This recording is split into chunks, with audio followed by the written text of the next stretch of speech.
계속해서 스바냐 말씀을 묵상을 하고 있습니다. 스바냐 1장의 내용은 주로 이스라엘 백성들을 향한 심판의 메시지였고, 그리고 2장은 주로 이방 민족들, 이방 나라들을 향한 심판의 메시지를 보았고, 3장에 와서는 다시 한번 시선을 이제 돌려서 이스라엘 백성을 향한 심판의 메시지를 보여주고 있습니다. 1절부터 우리가 심판의 메시지를 보려고 하는데요. 첫 부분을 보시면 한글 성경에는 안 나와 있지만 히브리어 성경에 나와 있는 단어가 하나가 있습니다. 그것은 바로 호의라고 하는 단어입니다. 호의. 이건 하나의 탄식을 말하고 있는 단어인데, 어떤 의미인가 하면 우리말로 하면 아이고 이런 정도 되는 의미입니다. 그러니까 하나님께서 이스라엘 백성들에게 내리실 심판을 바라보면서 아이고 하면서 탄식하고 있다는 것입니다. 그렇다면 이 성읍을 향해서 심판을 내리고 있는데, 이 성읍에 왜 심판이 임하는가? 이 성읍에 있는 사람들이 패역하고 더러우며 포악한 행동들을 하고 있기 때문입니다. 이 성읍은 예루살렘, 이스라엘 백성들의 수도인 예루살렘을 말하고 있는데, 이 성읍에 심판이 임한다라는 것입니다. 그렇다면 이 예루살렘은 원래는 어떤 곳인가? 원래는 하나님을 예배하는 제사 드리는 성전이 있는 곳입니다. 그리고 예루살렘은 특별히 하나님 백성, 이스라엘의 백성들이 살고 있는 곳이기도 합니다. 성전이 있고 이스라엘 백성들이 살고 있으면 이 성읍은 어떤 성읍이 되어야만 합니까? 하나님을 찾는 성읍이 되어야 되고, 하나님을 예배하는 성읍이 되어야 되고, 그 어떤 다른 나라나 도시들보다는 하나님을 가장 많이 찾고, 하나님을 가장 의지하고, 하나님을 가장 잘 믿는 그런 사람들이 되어야 마땅할 것입니다. 그런데 오늘 본문을 보니까 그렇지가 않은 것입니다. 이 성읍에 있는 사람들이 어떤 삶을 사는가? 포악을 행하고 오히려 하나님의 뜻과 정반대의 삶을 살고 있더라는 것입니다.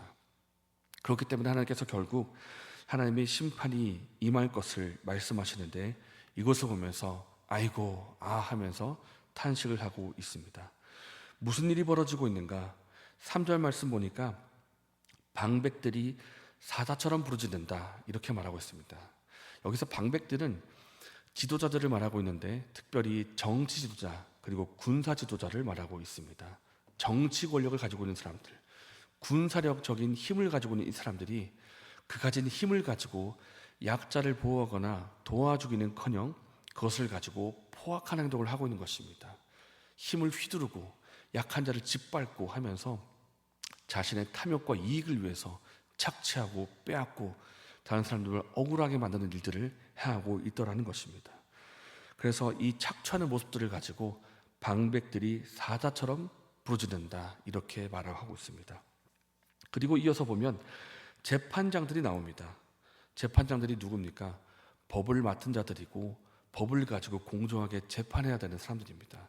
우리가 재판을 왜 합니까? 재판하는 사람들을 보면 억울한 일을 당하거나 내가 어떤 피해를 당했을 때 이 일의 어떤 처음과 끝을 밝히 드러내면서 어떤 부분이 옳고 어떤 부분이 그른지, 누가 죄를 짓고 있는지를 밝혀내서 선을 행하는 사람들을 장려하고 또 악을 행하는 사람들에게는 벌을 내리는 것이 바로 재판이지 않습니까?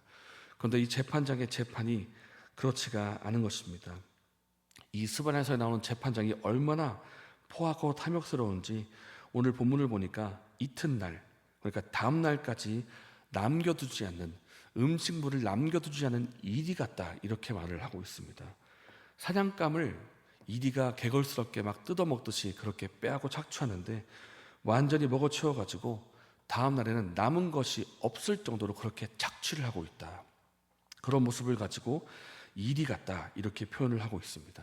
그러니까 재판장이 자신의 이익을 위해서 불이하고 왜곡된 판결을 하고 있더라는 것입니다. 4절 말씀에 또 한 부류가 나옵니다. 종교 지도자들입니다. 선지자와 그리고 제사장들. 그 누구보다 하나님을 가까이 해야 될 사람들이고, 그 누구보다 그 말씀에 순종하고 귀를 기울여야 될 사람들인데, 이들을 향해서 어떤 표현이 있는가? 경솔하고 간사하다. 선지자를 보니까 경솔하고 간사하다 이렇게 표현하고 있습니다. 여기서 간사하다는 표현은 이런 뜻입니다. 말씀과 언약에 신실하지 못하고 배반을 하고 있다. 두 마음을 품고 있고 하나님을 향해서 신실한 믿음이 있는 것이 아니라 딴 마음을 품고 있다는 것입니다. 그래서 말씀을 맡은 자가 말씀을 저버리고 배반하고 있다. 그러면 올바른 말씀을 선포할 수가 없을 것이고 그 말씀을 듣는 백성들도 올바른 길로 갈 수가 없게 될 것입니다. 선지자가 그런 일을 하고 있다. 그 뒤에는 제사장도 마찬가지입니다. 제사장이 성전을 거룩하게 제사 드리는 것이 아니라 오히려 더럽히고 있고 율법을 범하고 있다. 이렇게 지적을 하고 있습니다. 그래서 우리가 방금 본 이 말씀을 요약하자면 총체적 타락입니다. 총체적 폐역함입니다. 정치가도 군사 지도자도 재판장도 심지어 선지자 제사장까지 정치, 군사, 법률, 종교 모든 부분이 다 총체적으로 타락해 있는 백성들과 더불어서 다 폐역한 모습을 보여주고 있기 때문에 그 모습을 보시면서 예루살렘을 내가 심판해야 되겠다 이렇게 결정을 내리시는 것입니다. 죄가 관영하기 때문입니다. 그런데 이 총체적인 부패와 타락 가운데 유일하게 거룩함을 나타내시는 한 분이 계십니다. 바로 5절 말씀에 나오는 하나님이십니다. 제가 오늘 성경을 잠깐 읽고 묵상을 하면서 정말 주목할 수밖에 없는 한 부분이 있었는데요. 바로 5절 말씀에 나오는 그 가운데라는 표현입니다. 그 가운데. 그러니까 이 예루살렘 성 안에 모든 사람들이 다 타락했고 지도자, 백성들 할 것 없이 다 타락한 상태인데 그 성읍 가운데 여전히 하나님이 그 가운데 거하시면서 거룩함을 나타내시고 공의와 정의를 베풀고 계시고 여전히 말씀을 그들에게 선포하고 계시더라는 것입니다. 죄가 그렇게 많은데 하나님이 그들을 여전히 포기하지 않으면서 그 가운데 거하시면서 지금이라도 돌이켜라 이 말씀하고 계시더라는 것입니다. 7절입니다.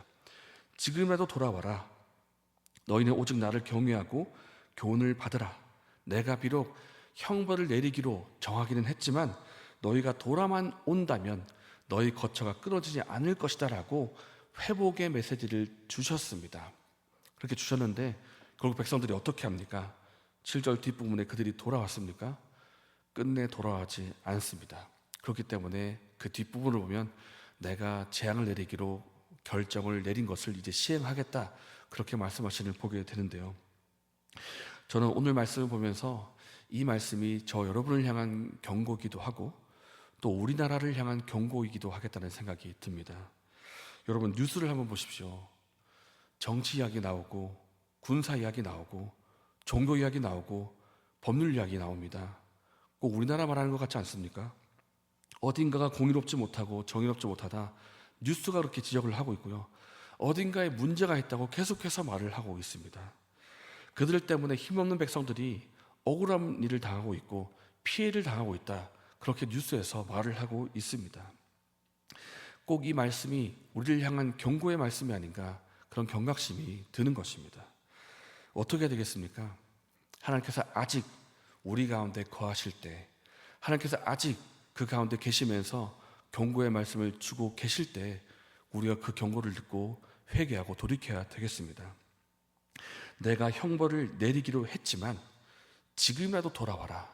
그러면 너희 거처가 있게 하겠다라는 이 경고의 메시지를 듣고 우리가 회개하고 돌이켜야 되겠습니다. 내가 먼저 주님께로 돌아가야 되겠고 또 우리나라 우리 민족이 주님께로 돌아갈 수 있도록 우리가 간구하는 기도를 주님 앞에 드려야 되겠습니다. 우리가 이 시간 오늘 말씀을 가지고 이렇게 한번 기도하면 좋겠습니다. 하나님, 우리를 돌이켜 주십시오. 힘 있는 자가 힘 없는 자를 빼앗고 착취하고 공의를 무너뜨리는 사회가 되지 않게 해주십시오. 깨어서 하나님을 찾는 사람들이 이 땅 구석구석에 있게 해주시고 무너진 자들을 다시 일으켜 세워주십시오. 이 땅에 하나님을 경외하는 백성들, 하나님 말씀에 순종하는 사람들이 정치와 군사와 법률과 신앙 구석구석에 들어가서 무너진 자들을 다시 일으켜달라고 기도를 하면 좋겠습니다. 이렇게 기도하면 좋겠고요. 또 내일에 있을 예배를 위해서 기도하시고 개인적인 제목을 기도하신 후에 자유롭게 돌아가셨습니다.